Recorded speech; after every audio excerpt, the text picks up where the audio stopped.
Malam itu, hujan gerimis membasuh kaca jendela kamar kos baru Hafla. Ini adalah hari ketiga Hafla menempati kamar nomor 8. Untuk merayakan kepindahannya, ia mengajak 3 sahabatnya, Filza, Talita, dan Pibi, untuk menginap. Sambil menikmati pizza, mereka asik bercerita. Namun, di balik tawa mereka, Hafla terus melirik jam dinding. Pukul 21.45. Ingatan Hafla melayang pada pesan aneh dari ibu kos saat ia pertama kali datang. Peraturan kos Melati. 1. Dilarang membawa laki-laki ke dalam kos. 2. Wajib menjaga kebersihan lingkungan. 3. Gerbang dikunci pukul 10 malam. 4. Ini nih yang paling aneh. Jika mendengar ketukan pintu di atas jam 10 malam, jangan pernah dibuka atau diintip. Itu adalah satpam yang sedang mengecek keamanan. Aneh bukan? Hafla, kok bengong? Tegur Filza sambil menyenggol bahunya. Gak apa-apa. Cuman bentar lagi jam 10. Kita harus matiin lampu utamanya. Biar dikira sudah tidur. Jawab Hafla dengan nada agak gemetar. Ih, kenapa sih? Masih seru juga, peluk Pibi. Namun, melihat wajah Hafla yang pucat, mereka pun menurut. Tepat pukul 22.00, lampu dipadamkan, menyisakan cahaya remang dari lampu tidur. Suasana mendadak senyap, hanya suara rintik hujan yang terdengar. Tepat pukul 22.15, suara itu muncul. Tok, tok, tok. 4 gadis itu tersentak. Filza hampir saja berdiri membuka pintu. Namun Hafla menarik tangannya dengan kuat. Jangan, bisik Hafla lirih. Mungkin itu satpam yang disebut ibu kos tadi, Hafla. Siapa tahu mau cek identitas kita. Bisik Filza kembali. Tok, tok, tok. Ketukan itu tidak terdengar seperti ketukan tangan manusia pada kayu. Suara itu lebih seperti gesekan kuku panjang yang keras. Dia membuat bulu kuduk berdiri. Suara itu diikuti oleh aroma anyir darah dan bau melati yang sangat menyengat, memenuhi sela-sela ventilasi kamar. Hafla, kok bau aneh? Talita mulai menangis tanpa suara. Ia menutup hidungnya dengan selimut. Hafla tidak tahan lagi. Ia merangkak menuju meja kecil, mengambil semua catatan usang yang ia temukan di bawah lemari pagi tadi. Dengan senter HP yang dia tutupi dengan jempol, ia memperlihatkan tulisan tangan penghuni sebelumnya kepada teman-temannya. Satpam kos ini sudah meninggal 10 tahun lalu. Dia tidak pernah berkeliling. Setiap Jumat malam yang datang adalah dia.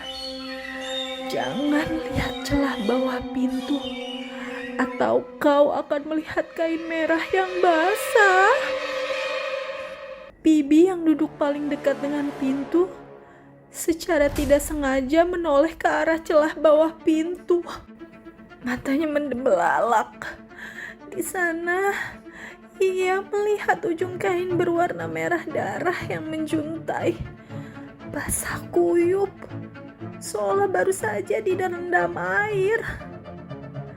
Tiba-tiba, suara ketukan itu berubah menjadi suara garukan yang cepat, disertai bisikan parau yang sangat dekat di balik daun pintu. Di mana Mas Satrio?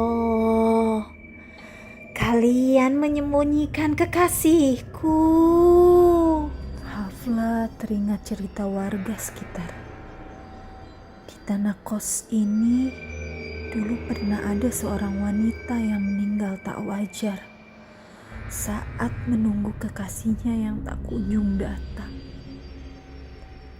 Ia kembali setiap Jumat malam, mengetuk setiap pintu untuk mencari pria yang mengkhianatinya.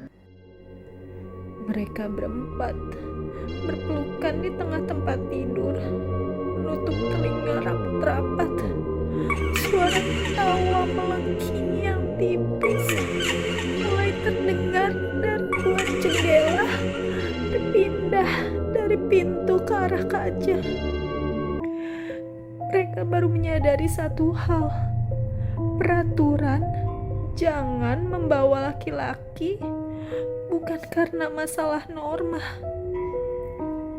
melainkan agar penghuni kosan tidak menjadi sasaran kemarahan kuntilanak merah yang cemburu dan dendam.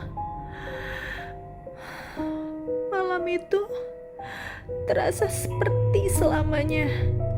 Mereka hanya bisa berdoa agar matahari segera terbit, karena di balik pintu itu sesuatu yang berbaju merah masih setia menunggu jawaban. Sinar matahari pagi menyelinap masuk melalui celah ventilasi, membawa hangat yang kontras dengan dingin mencekam semalam. Suara kicauan burung dan aktivitas tetangga kos yang mulai mandi perlahan menghapus kesunyian yang horor itu. Hafla adalah yang pertama membuka mata. Tubuhnya pegal karena mereka berempat tertidur dalam posisi berpelukan di tengah kasur. Ia melirik jam dinding. 7.00 pagi. Bangun, sudah pagi, bisik Hafla sambil mengguncang bahu Filza, Talita, dan Bibi. Mereka bangun dengan wajah sembab dan mata merah karena kurang tidur. Begitu kesadaran mereka pulih, pandangan keempatnya serentak tertuju ke arah pintu kamar. Dengan tangan gemetar, Bibi memberanikan diri mendekati pintu. Ia memutar kunci dan membukanya perlahan. Astagfirullah. Bibi menutup mulutnya, hampir muntah. Di lantai depan pintu mereka terdapat jejak air berwarna kemerahan yang membentuk pola kaki telanjang yang menyeret. Baunya bukan lagi melati, melainkan bau amis yang sangat tajam, seolah ada daging busuk yang baru saja diletakkan di sana. Lebih mengerikan lagi, di kayu pintu setinggi wajah manusia terdapat 3 gores kuku yang sangat dalam. Seolah sesuatu mencoba mencengkram kayu tersebut dengan amarah yang luar biasa semalam. Ibu kos datang membawa pel. Ia melihat ke arah pintu kamar Haflah, lalu menghela napas panjang seolah sudah biasa melihat pemandangan itu. "Kalian semalam tidak buka pintu kan?" tanya ibu kos datar tanpa menoleh. Enggak bu, tapi itu apa?" tanya Filza sambil menunjuk jejak merah di lantai. Ibu kos mulai menyiram jejak itu dengan air karbol yang sangat pekat. Itu salam dari dia. Dia kecewa karena tidak menemukan siapa-siapa. Dia selalu mengira ada laki-laki yang bersembunyi di kamar penghuni baru. Ibu kos kemudian mendekat dan berbisik dengan nada peringatan. Beruntung kalian berempat perempuan semua. Itulah kenapa saya melarang keras membawa laki-laki. Sekali saja dia mencium aroma laki-laki di dalam kamar kalian pada malam Jumat, dia tidak akan sekedar mengetuk, dia akan masuk lewat atap. Hafla, Filza, Talita, dan Bibi saling berpandangan. Tak perlu bicara, mereka langsung kembali ke kamar dan mulai mengemasi barang-barang mereka. Filza dan yang lain memutuskan untuk pulang saat itu juga. Sementara Hafla mulai berpikir untuk mencari kosan lain, meskipun ia baru 3 hari di sana. Saat mereka berjalan menuju gerbang dengan terburu-buru, Hafla tidak sengaja menoleh ke arah pohon randu besar di pojok halaman kosan. Di antara rimbunnya daun, ia melihat sekelebat kain merah yang bergoyang ditiup angin pagi, dan sebuah wajah pucat dengan mata merah memperhatikan mereka dari dahan pohon. Sosok itu tidak pergi. Ia hanya menunggu Jumat malam berikutnya.